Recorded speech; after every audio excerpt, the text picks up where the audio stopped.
guys, I am Joy and you're watching my YouTube channel Universal Joy. In this video, we'll be talking about the transportation of the oxygen, and the next video will be covering the transportation of the carbon dioxide. So we'll be covering those issues, but before moving into the video, if you are new to this channel, then first and foremost task for you is going to be to get yourself subscribed to our channel and also hit that bell icon below as well, so that you don't miss a single video of our channel. Now without much further ado, let us just get into the video. So in this video, we'll be talking about the concept named transportation of oxygen.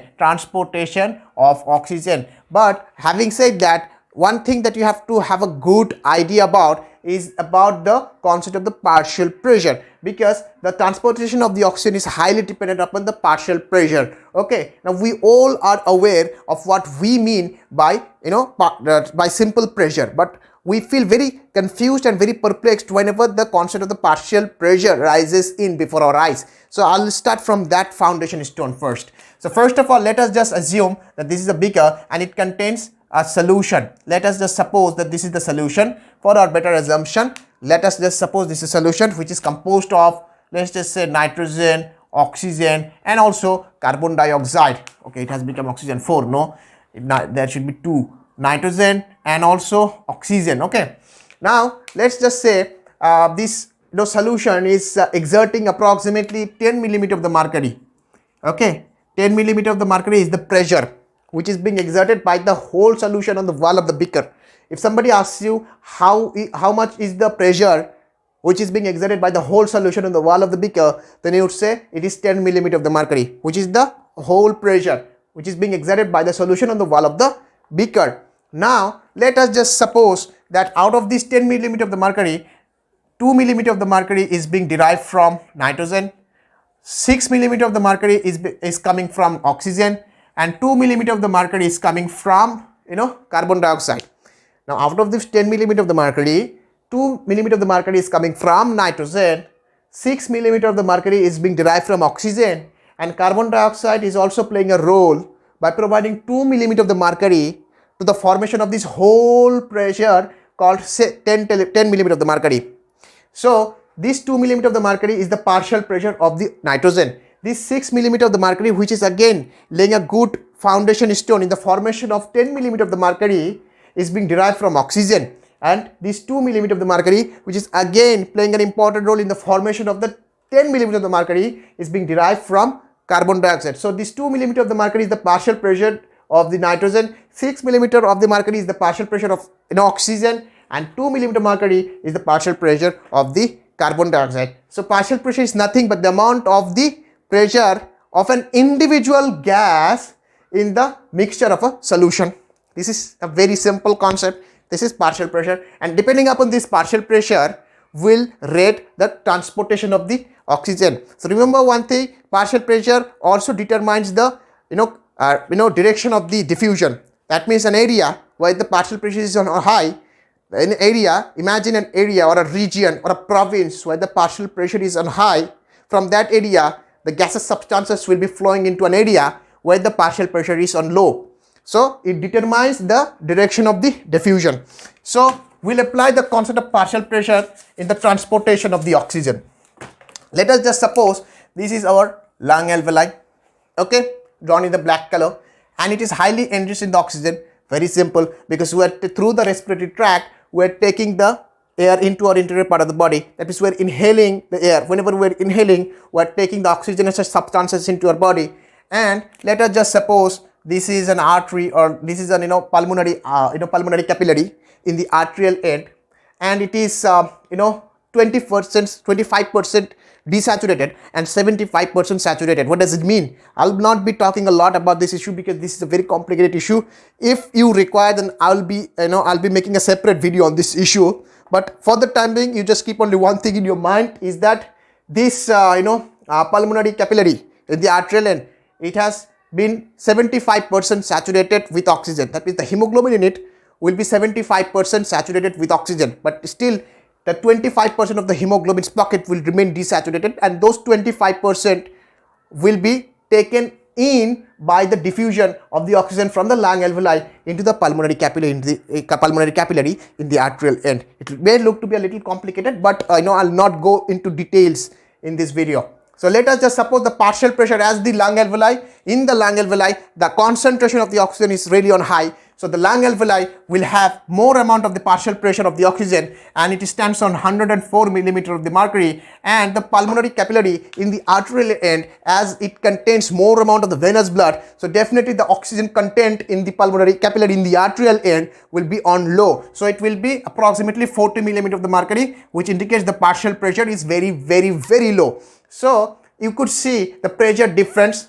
Okay, the pressure difference is approximately 64 to 65 millimeter of the mercury, and due to this pressure difference, the oxygen starts shifting on, and it crosses the respiratory membrane, which consists of 6 different layers we have already come across, which starts with the fluid surfactant layer, then it crosses the alveolar epithelium, then basement membrane of the alveolar epithelium, then it also crosses the interstitial space, and through the interstitial space it crosses the basement membrane of the capillary endothelium, then also capillary endothelium, and then it pierces through the endothelium and starts coming inward. Okay, that means it starts getting into the blood vessel, and in the blood vessel definitely there is the presence of RBC. Let us just assume this is our RBC. Okay, and inside RBC what is there? Definitely there is hemoglobin and oxygen. Let us say oxygen here. So what really happens is that from the lung alveoli, due to this pressure difference, the oxygen will be diffusing into the interior part of the blood vessel, and some of the oxygen will also be crossing the membrane of the RBC, and it will be bound with hemoglobin, and it will form oxyhemoglobin compound. Majority of the oxygen will be found in the form of oxyhemoglobin compound. Almost 97% of the oxygen will be seen being bound with hemoglobin, and now almost 97% of the oxygen will be transported through this blood vessel in the form of oxyhemoglobin compound. And what about the others? The remaining 3% of the oxygen will be transported in the fluid of the blood, which is also known as plasma, or it may also be transporting in the dissolved state in the fluid of the RBC. Okay, that means 97% of the oxygen in the blood vessel will be transported in the form of the oxyhemoglobin compound, and 3% of the oxygen compound or oxygen substances will be transported freely in the dissolved state. Either it may be present in the fluid of the RBC, or it may be present in the fluid of the blood vessel. Now, this diffusion will go on and on and on unless and until the pressure difference becomes equal to each other on each side.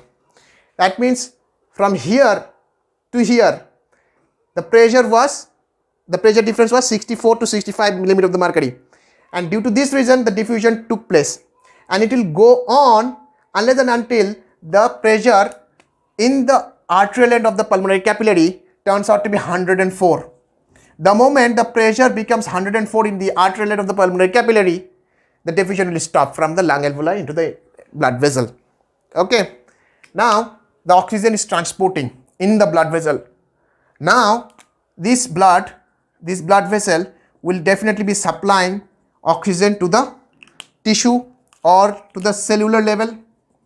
That means this is our cell. Let us just imagine this is our cell, which is right now desperately in need of the supply of the oxygen, and this is our blood vessel, which will be giving oxygen to the cell. Now how will it give oxygen to the cell? That should be our headache. Now in the blood vessel, as the blood passes through a lot of a distance, due to this huge passing of the distance, the blood pressure, or rather the I should be saying the partial pressure of the oxygen in the blood vessel drops from 104 millimeter of the mercury up to 95 millimeter of the mercury. Why is there this much of a drop? From 104 millimeter of the mercury, as we saw, that pressure from 40 millimeter of the mercury would arise to 104 millimeter of the mercury to stop the diffusion from lung alveoli into the blood vessel. So the partial pressure of the oxygen should remain 104 in the blood vessel always, but instead of 104, it dropped from 104 up to 95 millimeter of the mercury. Why is this drop? This drop is due to the venous mixture. The bronchial vein also drains into the pulmonary vein, and this causes the venous blood to mix with the arterial blood, and this drops the partial pressure of the oxygen from 104 millimeter of the mercury up to 95 millimeter of the mercury. This is again a very complicated issue. We'll not be talking on it in this video. I'll make another different video for this concept, but at the moment, for the time being, you just keep only one thing in your mind. Due to the venous admixture, the pressure, which should be 104 millimeter of the mercury in the blood vessel, now has been dropped down, and from 104 it has become 95 millimeter of the mercury. So the pressure of the oxygen, or rather I should be saying partial pressure of the oxygen in the blood vessel, is 95 millimeter of the mercury, and in between the blood vessel and the cell, definitely there is interstitial space. This interstitial space, again, the partial pressure of the oxygen in the interstitial space will be approximately 40 millimeter of the mercury. So you can see the difference between the partial pressure of the oxygen in the blood vessel and the partial pressure of the oxygen in the interstitial space. The difference is approximately 55 millimeter of the mercury. Due to this difference, the oxygen again will be crossing the barrier of the blood vessel, and it will be coming into the interstitial space. So interstitial space now will be highly enriched in oxygen, but the main destination is to go to cell. So oxygen is yet not satisfied. Oxygen should be satisfied only when it crosses the cell membrane of the cell and it goes into the deeper part of the cell. So from the interstitial space, now the purpose of the oxygen is to go into the cell, into the interior part of the cell. Now inside the cell, on an average, the partial pressure of the oxygen is approximately 23 millimeter of the mercury. Okay, and outside the cell, that means in the interstitial space, the partial pressure of the oxygen is 40 millimeter of the mercury. So due to this, partial pressure of difference, due to this 17 millimeter of the mercury difference, the oxygen will be shifting from the blood vessel, from the interstitial space into the cell, and the cell will be engulfing the oxygen, and it will utilize the oxygen for the purpose of the ATP generation.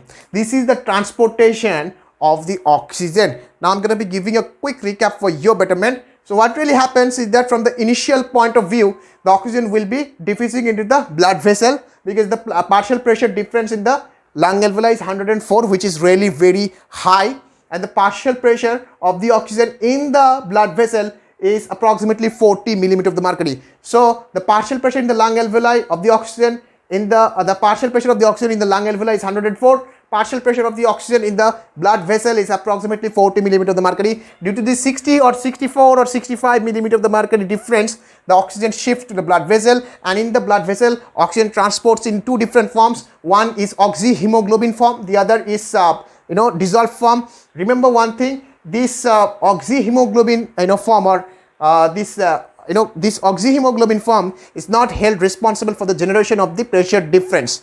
If there is any, if there is anyone who is to be held responsible for the generation of the pressure, or if there is anyone who is to be held responsible for the generation of the pressure difference, then that has to be this free oxygen, which is in the dissolved state. So this free oxygen is held responsible for the generation of the pressure difference.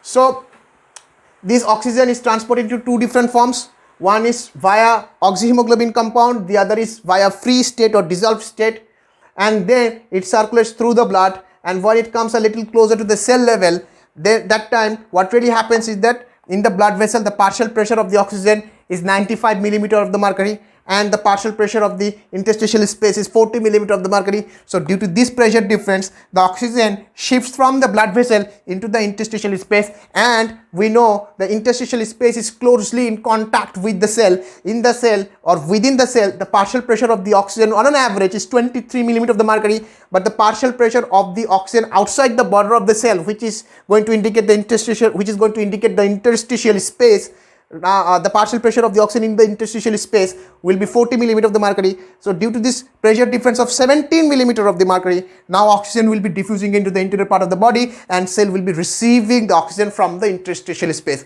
This is the entire mechanism for the transportation of the oxygen. So we'll be learning the transportation of the carbon dioxide in the next video. Hope you have liked the video, and I hope that this entire lecture has cleared your concepts.